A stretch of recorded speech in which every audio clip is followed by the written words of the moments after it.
여러분 안녕하세요. 반갑습니다. 오늘은 호흡기 14번째 시간이네요. 오늘부터 폐렴을 시작으로 해서 한동안 호흡기의 감염성 질환에 대해서 얘기를 할 텐데요.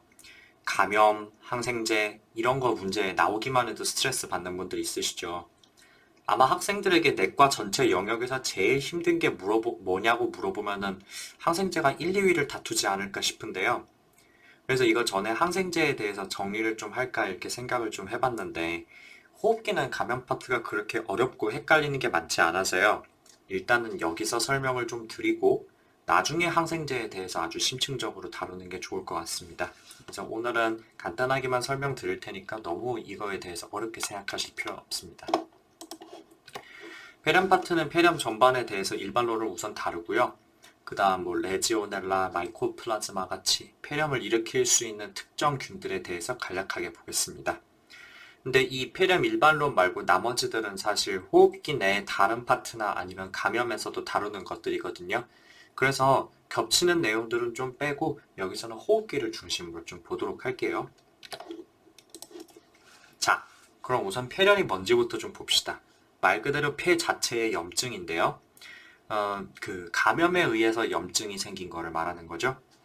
감염이 아닌데 염증이 생긴 거는 뉴모나이티스, 폐장염이라고 하고요. 그런데 이런 감염 질환은 항상 그렇지만 그냥 살다 보니까 걸린 거, 커뮤니티 어콰이어드와 병원에 있다가 걸린 거, 헬스케어 어소시에이티드의 에피데미올로지가 많이 달라요. 그래서 그냥 걸린 건 커뮤니티 어콰이어드 뉴모니아 CAP라고 하고요. 병원에 입원하고 48시간 이후에 걸린 거는 Hospital Acquired Pneumonia.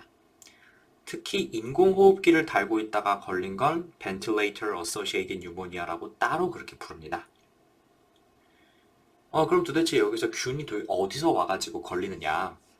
가장 흔한 원인은 역시 구강 아니면은 페링스 이런 데 있던 균들이 뭐 약간 코를 훌쩍 한다든지 아니면은 뭐 침방울 같은 게 튀어가지고 마이크로 아스피레이션 되는 거 그런 게 폐에서 증식을 하는 거죠.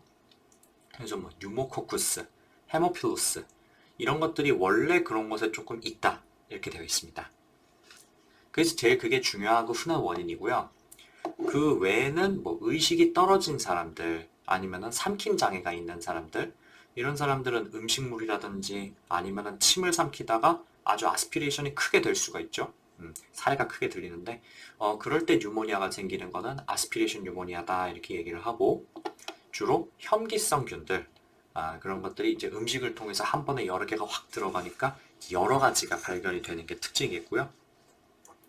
뭐 또 다른 인펙션 소스가 몸에 있을 때는 헤마토지너스 스프레드도 할 수가 있다 이렇게 되어 있는데 뭐 엔도카다이티스, 뭐 IV 카테럴 인펙션, 뭐 요로 감염 뭐 이런 것 때문에 생길 수도 있는데 사실 이럴 때는 뉴모니아가 생긴다기보단요 조그만 업세스 같은 것들이 피해 잘 생깁니다. 제가 예전에 인펙티브 엔도카다이티스 했을 때 저 right heart 엔도카다이티스 있으면은 렁의 페리페리에 마이크로 앱세스들이 여러 개 생길 수 있다 이렇게 얘기했던 거 기억나세요? 그런 맥락이라고 생각하시면 돼요. 뉴모니아가 생긴다기보다는 그런 쪽으로 다른 균들이 거기로 올라온다 이렇게 생각하시면 되겠고요. 마지막으로 에어로졸라이제이션, 공기 중에 아주 작은 입자가 호흡을 하면서 같이 들어오는 건데요. 이건 뭐 결핵, 레지오넬라 폐렴 이런 것들이 이런 식으로 감염되기가 쉽겠죠. 아니면 대부분의 바이러스 질환들 이런 식으로 감염이 되겠습니다. 그럼 뭐 어떤 사람들이 폐렴에 더 잘 걸리느냐? 뭐 당연히 면역 저하자들 더 잘 걸리겠죠? 뭐 유전적 질환 때문이든 뭐 후천적으로 뭐 HIV 같은 게 걸렸든 어쨌든 간에 뭐 그건 너무 당연한 거고 조금 특이할 만한 거는 여기 해부학적 결함 중에서 브론키եկ타시스 있을 때 뭐 그럴 때도 뉴모니아가 좀 생길 수가 있고요. 아니면은 뭐 그 자체로 감염이 잘 생기는 질환이고 또는 브론커스가 막혔을 때 예를 들어서 폐암 때문에 에어웨이가 막혔다거나 이런 생각을 해보자. 그런데 거기 뉴모니아가 생긴다. 뭐 이런 경우도 있거든요. 뭐 그럴 수 있다는 것 정도를 알아두시면 좋을 것 같고요. 또 다들 아시겠지만 스플린을 뗀 사람들 주로 뭐 교통사고 때문이라든지 아니면 운동하다가 터져서 그래서 떼는 경우가 많은데요. 어떤 균에 잘 걸리느냐? Encapsulated bacteria인 Pneumococcus, 그다음에 Haemophilus, 메닝고코쿠스 이런 것들에 특별하게 susceptibility가 높아진다. 그래서 이런 균들 백시네이션을 잘 해줘야 된다. 이거 중요하죠. 이 마지막 거는 시험에 잘 나오는 거니까 이참에 좀 기억해 두시면 좋을 것 같습니다. 그럼 폐렴에 걸리면 대체 어떤 증상을 보이느냐? 일단 열이 많이 날고 으슬으슬 춥고요. 그럼 당연히 호흡기 질환이니까 기침, 가래, 호흡곤란 이런 게 있겠죠? 그다음에 만약에 폐렴이 흉막까지 침범을 하면은 흉막은 굉장히 민감한 그 기관이기 때문에 pleuretic chest pain, 그러니까 숨을 들이쉴 때 통증이 더 심해지는 그런 거를 볼 수도 있겠고요. 또는 너지아나 버미팅 같은 소화기 증상을 볼 수도 있습니다. 뭐 그런 거 외에도 사실 몸에 열이 나고 염증 반응 그런 게 생기니까 두통, 근육통, 관절통 이런 증상도 물론 볼 수가 있겠죠. 신체 검사상에서는 당연히 그 가스 익스체인지가 안 되니까 산소가 떨어지잖아요. 그죠? 그래서 숨을 열심히 쉬려고 할 때니까 호흡수가 증가할 거고 중증이 되면은 sepsis랑 비슷하게 혈압도 떨어지고 의식이 변하는 뭐 이런 변화를 보이겠죠. 그래서 이 호흡수, 혈압, 의식 저하 이런 거는 요 Curve 65 스코어라고 해가지고 중등도 평가에 중요하니까 이거 기억해 두시고요. 그다음에 청진을 하면은 크래클이 들릴 수 있다 뭐 이렇게 되어 있는데 중요한 건 요 크래클이 아니고 여기 보시면은 기관지 호흡음 bronchial breath sound 이게 들리고 그다음에 또 촉진을 할 때 tactile phreatus 성음 진탕이 증가한다. 이거 두 가지가 정말 중요하다고 제가 저번에만 말씀드렸어요. 기억나세요 혹시? 보통은 폐에 병변이 생기면 호흡음은 그냥 작게 들리고요.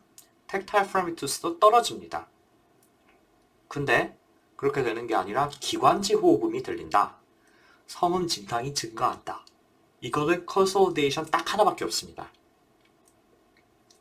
그리고 여기에 타진을 하면은 폐에 공기 대신에 다른 게 꽉 차 있으니까 당연히 dull하게 소리가 들리겠죠. 그래서 이 폐렴의 굉장히 그 피지컬상 중요한 특징이 bronchial breath sound랑 tactile phreatus다. 이거 기억해 두시고요. 근데 만약에 폐렴으로 인해서 pleural effusion이 생겼다. 그럼 그때는 consolidation의 effusion까지 생기는 거니까 이럴 때는 이제 그 소리가 전해질 만한 그런 공간을 막혀 놓은 상태잖아요. effusion 때문에. 그래서 호흡음도 떨어지고 그다음에 tactile phreatus도 작게 느껴질 겁니다. 그래서 만약에 문제에서 너무나 뉴모니아 같은 거를 줬는데 피지컬을 줬는데 호흡음이랑 성음 진탕이 감소해 있다? 그럼 당황하지 마시고 이퓨전이 생겼구나 이렇게 생각하시면 되겠습니다. 자, 그런데 아주 여러 가지의 다양한 균들이 폐렴을 일으킬 수가 있는데요. 이 원인균에 따라서 폐렴의 임상 양상을 크게 두 가지로 나눌 수가 있습니다. 첫 번째는 typical pneumonia고 두 번째는 atypical pneumonia입니다. 이 중에서 typical pneumonia는 S. pneumoniae, pneumococcus, 그 다음에 haemophilus, 그 다음에 S. aureus 이런 이름만 들어도 뭔가 위중할 것 같은 그런 느낌들이 드는 균들에 감염되었을 때 또는 슈도모나스나 클랩시엘라나 아니면 슈도모나스 뭐 이런 것들에 걸렸을 때를 얘기를 하는데요. 이런 특징이 열이 굉장히 많이 나고 환자 상태가 굉장히 좀 안 좋아 보입니다. 그리고 기침 가래가 뚜렷해요. 그러면은 이렇게 호흡기 증상이 있으면서 기침하는 그 열 많이 나는 사람 엑스레이 안 찍어볼 수 없겠죠? 그럼 엑스레이를 찍어볼 텐데 그러면 아주 전형적인 콘솔리데이션이 나옵니다. 조금 이따가 사진 보여드릴게요. 그리고 몸이 그렇게 상태가 안 좋으니까 당연히 WBC도 많이 뜰 거고 그다음에 left shift 이런 거 보이겠죠? 또 중요한 거는 여기에 해당되는 이 친구들은 대체로 그람스테인이나 아니면 스푸tum 컬처를 하면은 원인균을 알아낼 수가 있어요. 근데 그에 비해서 atypical pneumonia는 마이코플라즈마, 레지오넬라, 클라미디아 아니면 바이러스인 뭐 인플루엔자 뉴모니아 아니면 요즘에 코비드-19 이런 것도 있죠. 아니면은 뉴모시스티스 지로바시 이런 것도 있고 뭐 콕시엘라, 리케치아 뭐 이런 것도 된다 이렇게 되어 있어요. 이거 굉장히 그 균의 성상이 좀 다양하죠. 근데 얘네들은 호흡기 증상이나 열 뭐 이런 거 외에 원인균에 따라 가지고 좀 특이한 증상들을 많이 보인대요. 예를 들면요, 마이코플라즈마는 피부에 병소가 생기기도 하고, 그다음에 레지오넬라는 뭐 설사를 한다. 뭐 이런 거죠. 그래서 왜 뉴모니아인데 왜 피부에 뭐가 생겼지? 왜 설사를 하지? 이렇게 생각하실 게 아니라 에이티피컬 뉴모니아는 그 호흡기 증상 외에 다른 증상들을 보이는 게 있는데 그런 것들이 이런 식으로 나타나는구나 이렇게 생각하시면 되겠어요. 그리고 여기 보면요. 고열이나 칠은 비교적 심하지 않고 톡시시티가 심하지 않다. 뭐, 아니면은 요거를 다른 말로 그 엑스레이를 찍어 보면은 사진이 굉장히 안 좋아 보이는데 그에 비해서 증상은 비교적 마일드하다. 뭐 이런 얘기들이 있어요. 근데 그건 어디까지나 마이코플라즈마에 해당하는 얘기지 레지오넬라라든지 인플루엔자 뉴모니아, PCP 이런 거는 증상도 굉장히 심하고 치사율도 높은 질환이에요. 그래서 제가 수업 들을 때 교수님이 그런 얘기를 한번 하셨어요. 에이티피컬 뉴모니아라고 증상이 가벼운 게 아니다. 그냥 엑스레이에 따라서 그렇게 구별한 거다. 그렇게만 이해하라고 말씀하셨거든요. 그렇게 받아들이세요. 에이티피컬 뉴모니아가 워낙 대표적인 게 마이코플라즈마라 가지고 증상이 가볍다고 느끼는 거지 모든 에이티피컬 뉴모니아가 증상이 가벼운 게 절대 아닙니다. 어쨌든 얘네도 기침은 많이 하는데 퍼룰런트한 가래가 많이 나오냐? 그렇지는 않고 비교적 마른 기침을 많이 한다 그래요. 그리고 엑스레이는 찍어보면은 diffuse infiltrate하게 이렇게 나온다는 거죠. 어느 한 군데의 병소가 딱 잘라져 있는 느낌이라기보다는 렁 전체에 쫙 퍼진 것 같은 느낌. 더 중요한 거는 여기 나오는 균들, 뭐 마이코플라즈마, 레지오넬라 이런 것들 컬처도 잘 안 되고요. 여러 가지 이유로 그람 스테인도 안 되는 애들입니다. 그래서 그람 염색을 했는데 WBC는 많은데 워딩균이 안 보인다더라. 이런 거를 에이티피컬 뉴모니아를 시사하는 강력한 클리니컬 키로 줄 수가 있겠죠. 그래서 에이티피컬 뉴모니아의 특징들 이런 건 좀 기억해 두시면 좋을 것 같고요. 자, 그럼 폐렴은 대체 진단을 어떻게 하느냐? 폐렴 얘기를 하면서 엑스레이 얘기를 안 할 수가 없겠죠. 폐렴이 의심되면 엑스레이는 꼭 찍는 겁니다.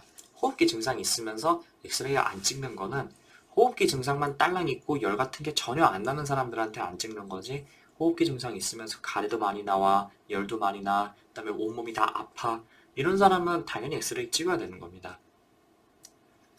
근데 폐렴은 방금 이제 임상상에 따라서는 typical, atypical 두 가지로 나눌 수 있다 이렇게 말씀드렸잖아요. 근데 엑스레이 소견에 따라서는 그 typical 뉴모니아를 다시 로바 뉴모니아랑 브론코 뉴모니아로 구별해서 이제 그런 엑스레이 상에서는 두 가지 양상으로 나타날 수가 있어요. 그리고 atypical 뉴모니아는 보통 interstitial 뉴모니아 패턴으로 생기는 거고요. 그러면 우선 그 중에서 로바 뉴모니아를 볼게요. 로바 뉴모니아 말 그대로 폐의 로브 로브를 따라가지고 뉴모니아가 생겼구나 이렇게 생각할 수가 있겠죠. 그래서 이 오른쪽 사진에서 보시다시피 폐 로브 하나만 딱 먹은 것처럼 뉴모니아가 생겼다 이렇게 되는 겁니다. 그 로브 하나만 딱 먹었다면은 이런 식으로 부분만 이렇게 하얗게 되지 않을까 그렇게 느껴지는 거를 로바 뉴모니아라고 합니다. 아주 전형적인 콘솔리데이션이 생기는 거죠. 이런 로바 뉴모니아의 가장 대표적인 원인균이 뭐냐? 역시 뉴모코쿠스가 되겠습니다. 열나면서 기침 가래가 심하고 숨쉬기도 힘들고 그다음에 엑스레이 찍었을 때 이렇게 로바 컨솔리데이션이 보인다. 뉴모코쿠스일 가능성이 제일 높겠구나 이렇게 생각하시면 되겠습니다. 뭐 그렇지만 최근에는 브론코 뉴모니아 패턴도 많이 나온다 뭐 이렇게 되어 있긴 하네요. 또 그 다음 시험에 참 잘 나오는 게 이 클랩시엘라 뉴모니아인데요. 요거는 그냥은 잘 안 걸리고 underlying disease가 있는 사람들이 잘 걸리죠. 예를 들어서 알코올 중독 아니면 만성관 질환 또는 당뇨라든지 CKD 아니 또는 이제 만성 폐질환이 원래부터 있는 사람들 이런 사람들한테 잘 걸리는 거 시험에 너무너무 잘 나오니까 이거 꼭 기억해 두시고요. 요것도 뉴모코쿠스처럼 기침하고 가래가 많이 나오는 건 맞아요. 근데 가래가 아주 뻘겋게 나오고 굉장히 찐득찐득해가지고 흡사, 젤리나 아니면 잼을 뱉은 것처럼 그런 식으로 나옵니다. 그래서 그런 가래를 current jelly sputum이다 이렇게 부르는데 기침하는데 그런 시뻘건 게 뭐 튀어나오면은 환자가 기침했는데 피 나왔다고 아주 혼비백산해서 응급실에 오겠죠. 그래서 그런 사람한테 엑스레이를 찍어보면은 병변의 특징이 마치 폐 안에 뭔가 무거운 게 가득 차서 이렇게 주저앉은 것처럼 보인다는 거죠. 이거 방금 이 사진이랑 비교해보면요. 얘는 그냥 이 부분에 병변이 생겼구나 이런 느낌인데 이 밑에 거는 어때요? 이 아래쪽으로 뭔가 이렇게 푹 주저앉았구나 이런 느낌이 좀 들지 않으세요? 그래서 이런 거를 bulging fissure라고 해요. 요 클렙시엘라가 여기 감염이 되었을 때 그 클렙시아 자체의 분비물들 그리고 렁 자체를 네크로시스 이런 걸 시키는데 그때 생긴 그런 여러 조직이 파괴된 부산물들 그런 것들이 굉장히 무겁기 때문에 렁의 마이너 피셔가 아래쪽으로 이렇게 내려앉은 거예요. 그래서 이 클렙시엘라는 폐의 네크로시스도 잘 일으키고 이퓨전, 엠파이에마 이런 걸로 잘 이해지기 때문에 치료를 잘 해줘야 되겠습니다. 자, 그 다음은 브론코 뉴모니아인데요. 다른 말로 로뷸라 뉴모니아다 이렇게도 부른대요. 자, 조금 전에 로바 뉴모니아는 어느 한 로브에 딱 국한되어서 균이 번식된다 이런 느낌이라면 요 로뷸라 뉴모니아는 브론커스를 타고 브론커스를 타고 그 균이 렁 전체를 쫙 퍼져가지고 에어웨이 근처에 그 작은 로뷸들의 균이 군데군데 다다다다다닥 퍼져 있다 이렇게 생각하시면 좋을 것 같아요. 그래서 이런 사진을 보고 디스크립션을 어떻게 하냐면은 multiple small nodular or reticular nodular opacity라고 이렇게 디스크립션을 하고 있죠. 그 다음에 CT에서는 tree in bud appearance다. 그러니까 나뭇가지에 새순이 돋은 것 같은 그런 모양이다. 또는 브론키올을 중심으로 로뷸라 패턴으로 퍼져 있다. 이렇게 설명이 되어 있습니다. 네, 사진은 뒤에서 조금 더 다시 보고요. 이게 흔한 원인균이 S. aureus라고 이렇게 되어 있거든요. 퍼시픽에는. 근데 제가 실습 돌 때는 교수님이 그래도 제일 흔한 거는 S. 뉴모니에다 이렇게 말씀을 하시더라고요.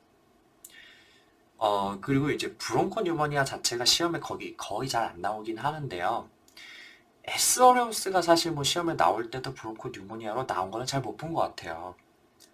그거보다는 오히려 로바 뉴모니아에 가깝게 아니면은 네크로타이징 박테리얼 뉴모니아 이런 식으로 나오거든요. 그래서 이게 엑셀런스가 흔한가? 구글에 검색해보니까 그렇게 나오긴 하는데 그럴 것 같지는 않아요. 어쨌든 이게 중요한 건 아닌데 제 생각은 그렇습니다. 그래서 이런 로바 뉴모니아 보고 대뜸 에스오르스 그렇게 생각하시면 안 되고 로바라니 이런 브론코 뉴모니아 보고 에스오르스는 그렇게 생각하시면 안 된다는 거예요. 어쨌든 간에 제일 흔한 건 S 뉴모니아라고 합니다. 이렇게 CT를 보시면은 정말 요 모양이 어떻습니까? 나뭇가지에 마치 새순이 붙어 있는 것 같은 tree in bud다 그런 모양이라고 느껴지지 않으세요? 조금 더 자세하게 보면은 이런 식으로 꼭 나뭇가지 같기도 하고 사도가 뻗어나간 것 같은 그런 모양이기도 하네요. 이런 걸 보고 브론코 뉴모니아의 영상 소견이다 이렇게 얘기하는 겁니다. 다음은 인터스티셜 뉴모니아인데요. 조금 더 디퓨즈한 인필트레이트를 보면은 이렇게 얘기를 하는 거죠. 그래서 얘는 대표적인 원인이 마이코플라즈마, 그 다음에 레지오넬라, PCP, 아니면 바이럴, 이런 겁니다. 네, 그래서 이 왼쪽 사진을 보시면은 이게 마이코플라즈마 뉴모니아의 사진인데, 글쎄, 정상인가? 이렇게 생각되기도 하는데요.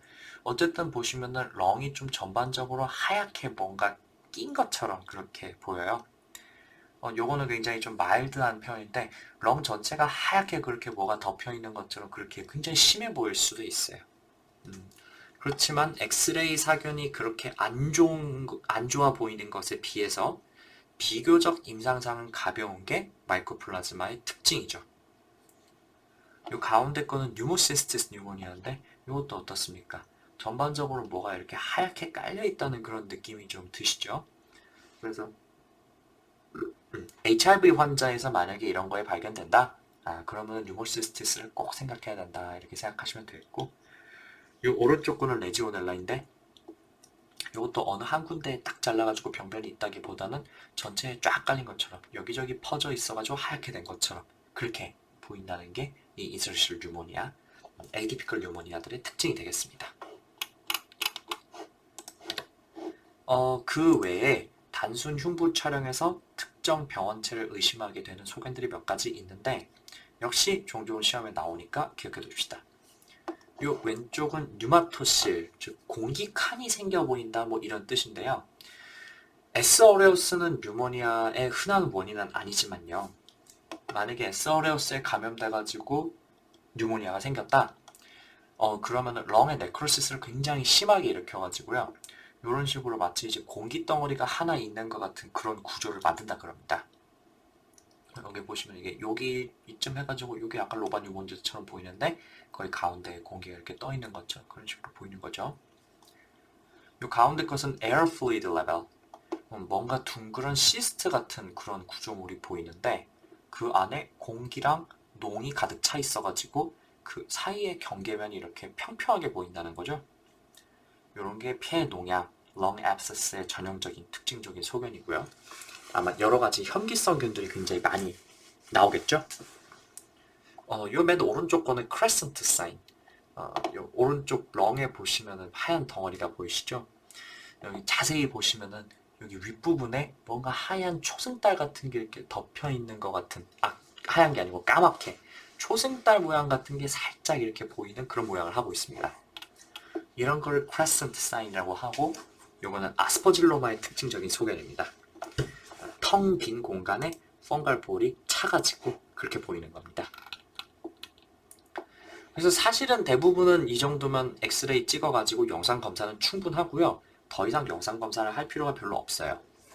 근데 CT를 찍어야 하는 경우가 종종 있어요.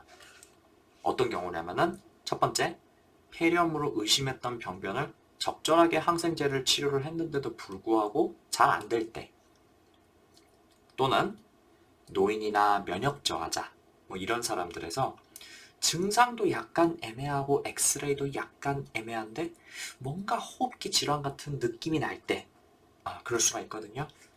그럴 때는 CT를 찍어보는 게 유용하겠다. 이거 기억해 두시면 좋을 것 같아요. 일반적으로 CT는 찍지 않습니다. 그렇지만 필요한 경우가 있다. 그 외에 할 수 있는 검체 검사가 여러 가지가 있는데요. 우선 이 그람 염색하고 객단 배양, 요거 가래를 얻어가지고 기본적으로 하는 검사인데 이걸 잠깐 보시죠. 요 그 개 중에 특히 시험에 잘 나오는 게 요 오른쪽 그림이죠.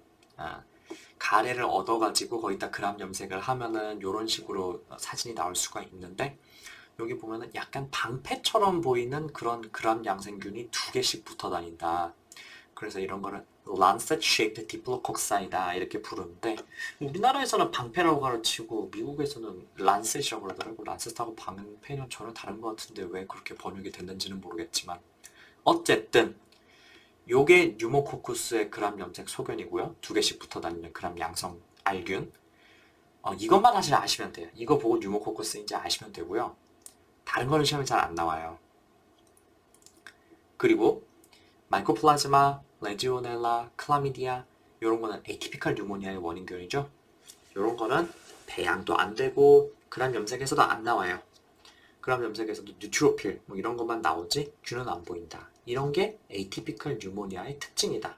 기억해 두시면 좋겠고요. 그 외에 할 수 있는 검사가 소변 항원 검사인데요. 레지오넬라, 그 다음에 뉴모코커스 안티젠 이거를 소변에서 찾아내는 검사예요. 요건 이제 비침습적인 검사고 결과가 굉장히 빨리 나오는 검사거든요. 소변으로 보는 검사인데 그래가지고 이거는 기본적으로 시행하는 검사입니다. 또 혈액 배양을 할 수가 있는데 이게 기본 검사라든지 아니면 꼭 해야 되는 검사냐? 그렇진 않아요. 그렇지만 여전히 많이 하는 검사입니다. 특히 어떤 사람한테서 하느냐?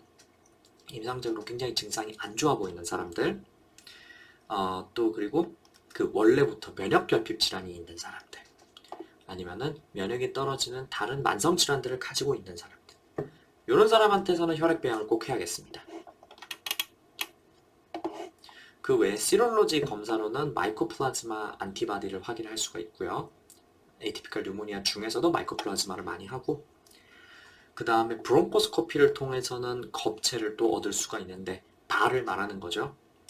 요거는 주로 PCP 걸린 사람한테서 가장 확실한 검체가 발 플루이드로 얻은 검체거든요. 그래서 이거 의심되는 사람한테서는 이걸 주로 하게 되겠습니다. 뭐가 굉장히 많았는데요. 이렇게만 기억하세요. 객담 채취 후 그람 염색 및 배양이 기본이다. 그리고 소변 항원 검사, 레지오넬라 뉴모코쿠스를 타겟으로 하는 검사죠. 이것도 기본으로 하는 검사다. 그런데 만약 환자 상태가 굉장히 안 좋거나 그렇다면은 혈액 배양까지 하면은 유용하게 되겠다. 그리고 여러 가지로 마이코플라즈마가 강력하게 의심된다. 그러면 마이코플라즈마 셀룰로즈도 검사를 나가겠죠. 이 정도 기억하시면 충분하고요. 자, 그럼 폐렴을 이렇게 열심히 진단했는데 그럼 폐렴 치료는 대체 어떻게 하느냐? 우선은 폐렴이라고 다 입원해서 치료하냐면 그렇지는 않아요. 중등도에 따라 가지고 입원을 할 수도 있고 아니면 외래에서 치료를 할 수도 있어요. 그걸 구별하기 위한 수단이 여기 Curve 65 Criteria인데요. 이거 아마 이름은 들어보셨어도 이걸 문제 푸는데 적용하신 분들은 아마 거의 없을 거예요. 저도 사실 이거 필요한 폐렴 문제는 한 번도 못 본 것 같아요. 교수님들은 이런 걸 반영해가지고 문제를 내시죠. 근데 대부분 요 카테고리에 걸리거든요. 그래가지고 이거를 구별하는 게 별로 중요하지 않게 그런 게 문제가 나와요. 근데 이제는 점점 시험이 어려워지고 있거든요. 그래서 이제는 좀 나올 수도 있지 않나 싶어요. 실제로 USML에는 요거 쓰는 문제가 나오긴 나오더라고요. 그래서 제가 원래 국시에 잘 나오지 않는 내용들은 막 굳이 외우라 그런 말씀 안 드리는데 이건 앞으로 나올 수 있는 내용이니까 그리고 별로 어렵지 않으니까 기억해 두시면 좋을 것 같아요. 이 Curve 65이란 중증을 시사하는 소견들을 모아놓은 건데요. 순서대로 C는 confusion, 그러니까 의식 저하를 얘기하는 거고 U는 유레미아, 뻔히 20인 경우 그 다음에 R은 respiratory rate, RR이 30 이상일 때 B는 blood pressure, BP가 90에서 60 미만인 경우 마지막으로 65는 나이가 65세 이상인 경우 그래서 이 5가지 행목에 해당하는 게 몇 개인지 세고요. 1개까지는 외래 베이스로 치료할 수 있어요. 그렇지만 2개부터는 입원시키는 게 좋고 3개부터는 입원도 기본이고 거기다 필요하다면 ICU 케어까지 필요하겠다. 이렇게 되겠습니다. 그러면은 감염 질환이니까 이거 항생제를 어떻게 써야 되느냐. 이 항생제 선택이 중요할 텐데요. 여기 제가 뭘 되게 많이 이걸 적어놨잖아요. 여기 위에 있는 거 대충 무시하시고요. 그 항생제를 왜 이렇게 쓰는지 두 종류의 구별이 어려울 경우 요것만 기억하시면 되는데 항생제를 왜 이렇게 써야 하는지 그것만 요약해서 말씀드릴게요. 자, 커뮤니티 어쿠아이드 뉴모니아인 거를 진단을 했어요. 그거는 엑스레이랑 그 다음에 여러 가지 신체 검사 소견 가지고 진단을 그냥 할 수 있는 거예요. 원인균이 나오지 않아도. 근데 원인균이 정확히 나오기 전에는 티피컬 뉴모니아냐 아니면 에이티피컬 뉴모니아냐 거기 나오는 원인균들을 모두 치료할 수 있는 항생제를 써야겠죠? 근데 티피컬 뉴모니아의 원인균들은 이 베타락탐 계열 항생제가 잘 들어요. 근데 에이티피컬 뉴모니아에 들어가는 거 예를 들어 마이코플라즈마, 레지오넬라 이런 것들 그거는 생긴 것 자체가 베타락탐이 들을 수가 없게 생겼다고. 그래서 그럴 때는 항생제를 뭘 쓰냐면은 좀 마크로라이드 그 중에서 특히 이제 아지스트로마이신 많이 쓰고요. 그래서 그 티피컬 뉴모니아랑 에이티피컬 뉴모니아를 모두 커버할 수 있게 하기 위해서 베타락탐 계열에서는 특히 3세대 세팔로스포린인 셉트락선, 세포탁신 이런 거를 쓰고 거기다가 에이티피컬 뉴모니아를 커버하기 위해서 아지스트로마이신 이렇게 2가지 안티를 같이 쓰는 방법이 있고요. 아니면 처음부터 그 단일로 썼을 때도 티피컬 뉴모니아랑 에티피컬 뉴모니아를 모두 커버할 수 있는 뉴 플로로퀴놀론 그러니까 레버플록사신이나 레버플록사신 이걸 얘기를 하는 거예요. 퀴놀론에는 레보도 있고 시프로도 있고 목시플로석신도 있는데 이 시프로는 폐렴에는 별로 효과가 없어요. 그리고 목시 이거는 감염내과에 허락받고 써야 되는 약이래. 그래서 이제 CAP에는 잘 쓰지 않는다는 거죠. 그래서 이것도 빼고 이것도 빼고 하면은 남는 거는 레버밖에 없다 이렇게 되는 거예요. 이제 여담으로 말씀드리면은 3세대 세파는 이렇게 셉트락손, 세포탁심, 세프타지딘, 그 다음에 세픽심 이런 것들이 대표적인데요. 그러면은 뉴모니아 있으면은 요 3세대 세파 중에 아무거나 다 써도 되느냐? 그렇진 않아요. 그 중에서도 특히 뉴모코쿠스의 효과가 좋은 셉트락손 아니면 세포탁심 이런 걸 쓰고요. 세프타지딘은 이 소위 이제 안티 수도모날 이펙트가 있는 세팔로스포린이잖아요. 3세대 중에서 효과가 있는 게 얘랑 뭐 하나 더 있긴 한데 어쨌든 요 세프타지딘은 뉴모코쿠스에는 효과가 없어요. 거의 약하다 이렇게 돼 있거든요. 그래서 이거는 폐렴에 대해서는 잘 쓰지 않습니다. 요게 임종평에 한번 나와가지고 굉장히 많은 사람들을 당황하게 한 적이 있었어요. 국시에서 이렇게까지 좀스러운 문제는 잘 나오진 않지만요. 어쨌든 세프타지딘 이런 걸 굳이 쓸 필요 없어요. 세프트락손, 세포탁심 쓰면 된다 기억하시면 되겠습니다. 자, 그래서 사실 지금까지는요. 대부분의 국시 기출문제가 베타락탐 중에서는 세프트락손, 그 다음에 마크롤라이드 중에서는 아지스로마이신 이걸 고르든지 아니면은 플로로키놀론, 레보를 얘기하는 거죠. 그래서 그 레보를 단독으로 고르게 하는 그런 문제들이 많이 나왔어요. 근데 원래는 그런 식으로 레보나 아니면은 세프트락손, 아지스로마이신 조합을 바로 그냥 묻지도 따지지도 않고 쓰느냐? 그게 아니고 요 curve 65 스코어를 생각해가지고 이게 만약에 0점이나 1점이라면은 그냥 외래에서 치료한다 그랬잖아요. 근데 외래에서 치료하는데 굳이 레스피토리 키놀론, 그러니까 레보를 얘기하는 거고요. 아니면은 3세대 세파 이런 거를 해가지고 안티를 막 그렇게 세게 쓸 필요가 없다는 거죠. 그래서 뭐 특별하게 그렇게 아파 보이지도 않고 그다음에 기저질환도 없고 그다음에 젊은 사람이다. 그러면은 그냥 아목시셀린, 독시사이클린, 그다음에 아지스로마이신 이런 걸로 치료해도 충분하다는 겁니다. 만약에 뉴모코코 있을 것 같으면 아목시실린이 제일 낫고요. 만약에 엑스레이상에서 에이티피컬 뉴모니아가 나온다? 그렇다면은 마크롤라이드, 아지스로마이신으로 치료하는 게 제일 낫겠죠.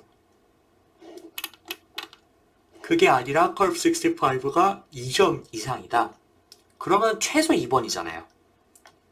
그러면 안티를 레보를 달든지 아니면은 세프트락손, 아지스로마이신을 달든지 또는 정말 위중해 보이는 사람이다. 그렇다면 슈도모나스를 반드시 커버를 해야 되는 사람들일 거잖아요.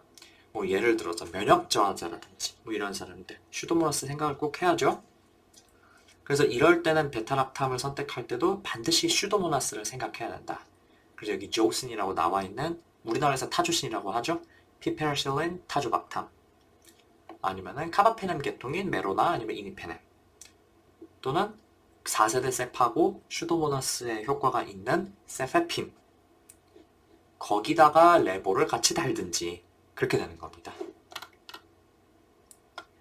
그래서 방금 말씀드렸던 것처럼 지금까지는 레보 단독이나 아니면은 세프트락손, 아지스로마이신 고르는 거 이렇게 두 개만 문제가 나왔어요.